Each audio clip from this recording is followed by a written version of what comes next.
사사기 8장 1절부터 21절입니다. 오늘 본문의 배경이입니다.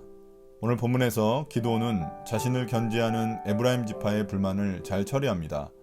그 후 기드온은 요단 동편으로 도망친 미디안 두 왕을 뒤쫓습니다. 그러던 중 숫곳과 브누엘에서 자신과 군사들의 음식을 요청하지만 그곳 이스라엘 주민들은 미디안의 보복이 두려워 그의 요청을 거절합니다.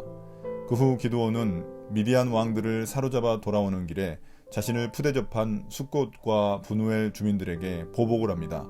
또한 미디안 왕들도 처단함으로써 자기 형제들에 대한 자신의 개인적 복수를 마치게 됩니다.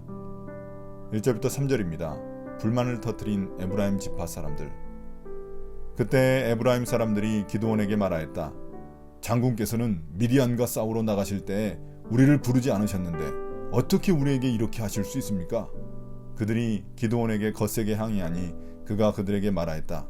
이번에 내가 한 일이 당신들이 한 일에 비교나 되겠습니까? 에브라임이 떨어진 포도를 주운 것이 아비에셀이 추수한 것 전부보다 낫지 않습니까? 하나님이 미디안의 우두머리 오렙과 스엡을 당신들의 손에 넘겨주셨습니다.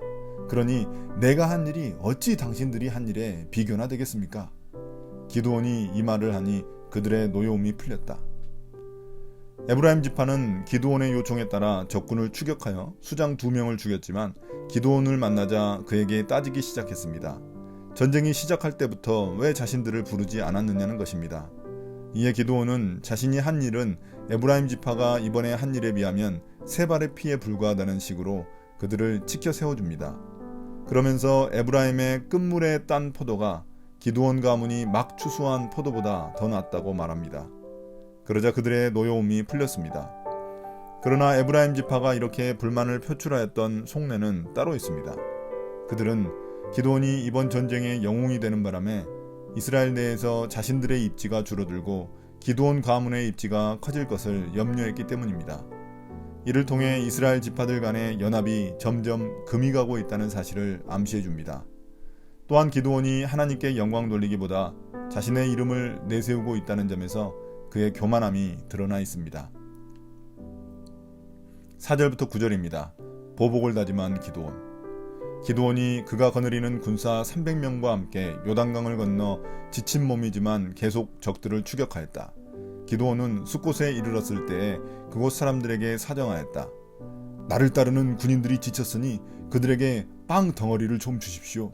나는 미디안의 두 왕 세바와 살문나를 추격하고 있습니다. 이 말을 들은 숫곳의 지도자들은 우리를 보고 당신의 군대에게 빵을 주라니 세바와 살문나가 당신의 손아귀에 들기라도 하였다는 말이요? 하고 비아냥거렸다. 그러자 기드온이 대답하였다. 좋소. 주님께서 세바와 살문나를 나의 손에 넘겨주신 뒤에 내가 들가시와 찔레로 당신들의 살을 찌르고야 말겠소. 거기에서 기드온이 브누엘로 올라가 그곳 사람들에게도 같은 사정을 해보았지만 브누엘 사람들의 대답도 숫곳 사람들의 대답과 같았다. 그래서 그는 브누엘 사람들에게도 내가 안전하게 성한 몸으로 돌아오는 날 이 망대를 헐어버리고 말겠소 하고 말하였다. 한편 기드온은 300명의 군사들과 함께 계속해서 미디안의 왕들을 뒤쫓았습니다. 그러다가 숫곳에 이르러 지치고 힘든 몸을 달래기 위해 거기 이스라엘 사람들에게 식량을 요구했습니다. 그러나 그곳 사람들은 미디안 왕들의 보복이 두려워 식량을 요구하는 기드온의 요청을 들어주지 않았습니다.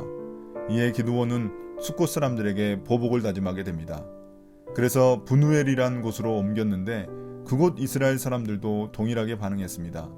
그러자 기드온은 나중에 그곳 망대를 헐어버리겠다며 보복을 다짐합니다. 이는 이스라엘 백성들 사이에 심각한 균열의 조짐을 보여주는 것입니다. 배고픈 군사들을 도와주지 않은 두 곳 사람들도 잘못이지만 그들에게 보복을 다짐한 기드온 역시 삐뚤어진 마음을 가진 것입니다. 하나님은 죄악을 저지른 이스라엘에게 자비를 베푸셨는데 기드온은 보복을 다짐하고 있다는 점에서 매우 대조적입니다. 10절부터 12절입니다. 세바와 살문나를 잡다. 그때 세바와 살문나는 겨우 15,000명의 군대를 데리고 갈골에 진을 치고 있었다. 이들은 모두 사막 부족의 군대 가운데서 살아남은 자들인데 이미 칼 쓰는 군인 12만 명이 전사하였다. 기드온은 장막에 사는 사람들이 다니는 길을 따라 동쪽으로 노바와 욕부아까지 올라가서 방심하고 있던 적군을 기습하였다. 미디안의 두 왕 세바와 살문나가 또 도망치니 기드온이 그들을 추격하여 세바와 살문나를 사로잡고 온 군대를 전멸시켰다. 기드온과 그의 군사들은 지치고 굶주렸지만 악을 쓰고 끝까지 미디안의 두 왕 세바와 살문나를 뒤쫓습니다. 미디안 연합군은 처음에 13만 5천 명이었지만 12만 명이 죽고 겨우 1만 5천 명만 남은 상태였습니다. 기드온은 그들을 결국 기습 공격하여 두 왕을 사로잡고 온 군대를 전멸시켰습니다. 그런데 이제 하나님의 이름보다는 기드온의 이름이 계속해서 등장하고 있습니다. 이제 더 이상 하나님의 군대가 아닌 기드온 개인 군대로 전락한 듯 보일 정도입니다. 13절부터 17절입니다. 숫꽃과 분우엘에 대한 보복.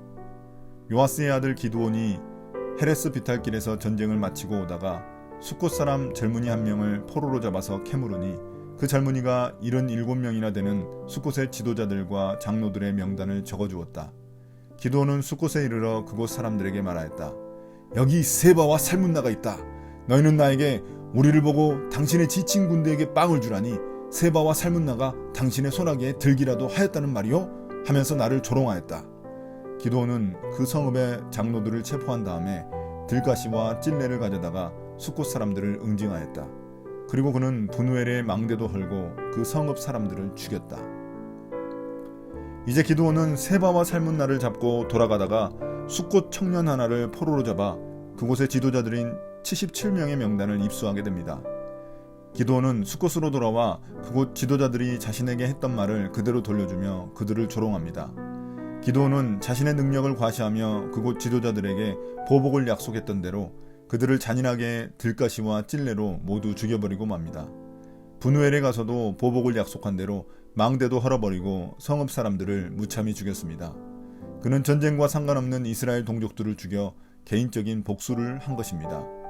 이스라엘을 구원할 자로 부름받은 기드온이 이제 같은 동족을 죽이는 자가 되어버린 것입니다.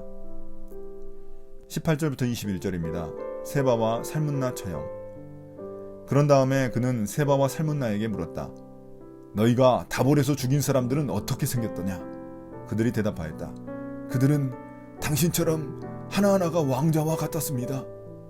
기드온이 말하였다. 그들은 나의 어머니에게서 난 형제들이다. 주님의 살아계심을 두고 맹세하지만 너희가 그들을 살려주기만 하였더라도 내가 너희를 죽이지는 않을 것이다. 기드온은 맏아들 예델에게 어서 그들을 죽이라고 명하였다. 그러나 그는 아직 어리고 두려워서 칼을 뽑지 못하였다. 그러자 세바와 살문나가 기드온에게 말하였다. 산의 대장부답게 네가 직접 우리를 쳐라. 기드온이 일어나 세바와 살문나를 쳐서 죽이고 그들이 타던 낙타의 목에서 초승달 모양의 장식을 떼어 가졌다. 이제 기드온은 잡아온 세바와 살문나를 신문하기 시작합니다. 다볼에서 그들에게 죽임당한 자신의 형제들 이야기를 먼저 꺼냅니다.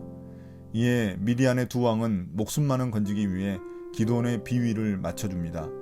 그래서 그들이 죽였던 형제들이 모두들 당신같이 왕자 같았다고 말하지만 기드온은 그들을 살려두지 않습니다. 이를 통해 기드온이 미디안 왕들을 추격한 이유가 이스라엘을 구원하기 위한 것이 아니라 개인적인 보복 때문이었음이 드러났습니다. 기드온은 자신의 장남에게 그들을 죽이라고 말하지만 그는 아직 어리고 두려워서 죽이지 못하고 망설입니다.